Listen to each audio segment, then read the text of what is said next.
Hacía tiempo que no hablábamos del mejor director de cine de la historia, y la editorial Notorious nos ha dado la oportunidad de volver a hablar de él, editando el libro El universo de John Ford, que coordina Jaime Iglesias. Buenas tardes. Hola, buenas tardes. Quien tenga duda del trabajo de este cineasta solo tiene que ver Centauros del Desierto, su fotografía, por ejemplo, los encuadres perfectos y cómo coloca a los actores en muchos planos de la película, para darse cuenta de su talento. Esta película la vi yo con mi hijo pequeño, que tiene 7 años, y he conseguido que aprecie la estética de la historia. ¿Qué te parece? Pues me parece estupendo, porque realmente es una de las cosas que uno siempre piensa, ¿no? Cuando escribe sobre este tipo de directores, que es un poco el legado que tienen, en el peso de su legado, digamos, sobre las nuevas generaciones.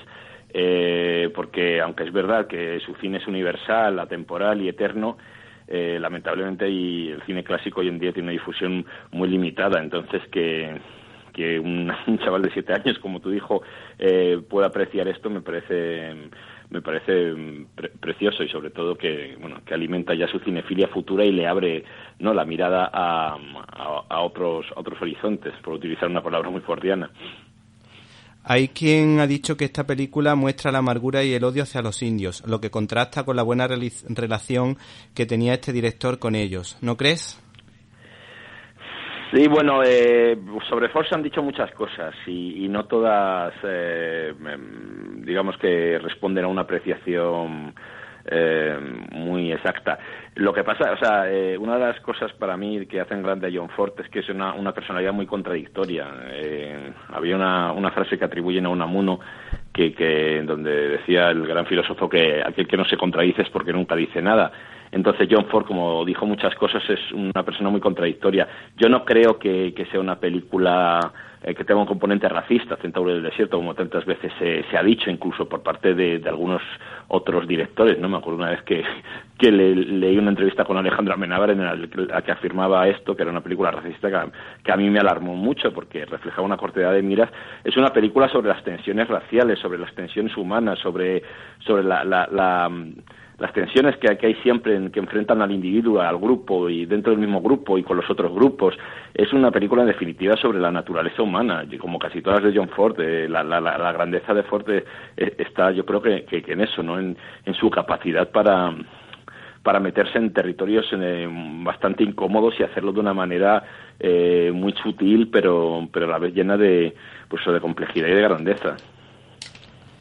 Yo el primer encuentro que tuve con John Ford fue con La Diligencia. Sobre todo me encantó la querida y recordada escena en la que aparece John Wayne con su Winchester montado encima de ella, y por el trabajo de especialista que hizo Jackie McCanut. ¿Fue precisamente John Ford el que convirtió en icono a John Wayne? ¿Cómo fue la relación entre ellos?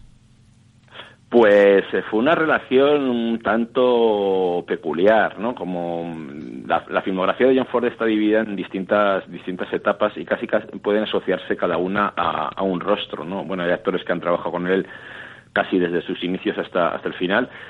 Pero John Wayne, la verdad es que empezó trabajando como extra para Ford durante la época del cine mudo.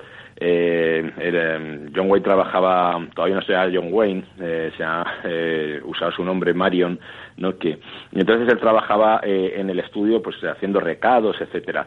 Y John Ford siempre se atribuyó el haberle descubierto, le dio papeles de extra en algunas películas suyas de la etapa muda. Y Ford lo que sí tenía era como que, en esta necesidad de descubrir nuevos talentos siempre se quería rogar como la paternidad del descubrimiento, por así decirlo, ¿no? Cuando daba la oportunidad a un actor, le gustaba que ese actor le fuera fiel, etcétera. Y sin embargo, el primer papel que obtuvo como protagonista John Wayne, en el que apareció acreditado como John Wayne, fue en La Gran Jornada, que era una película de Raoul Walsh del año 30, que fue un fracaso, por otra parte. Entonces siempre ahí le quedó un resquemor a John Ford, que se sintió traicionado por John Wayne, ¿no? Como diciendo, bueno, yo te he dado las primeras oportunidades, tal, y ahora haces tu primer papel protagonista con otro director. Y eso le cabreó bastante a Ford, hasta el punto de que tuvieron una relación distante, según le recordaba John Wayne, en los años 30, en la que Ford casi no le dirigía la palabra.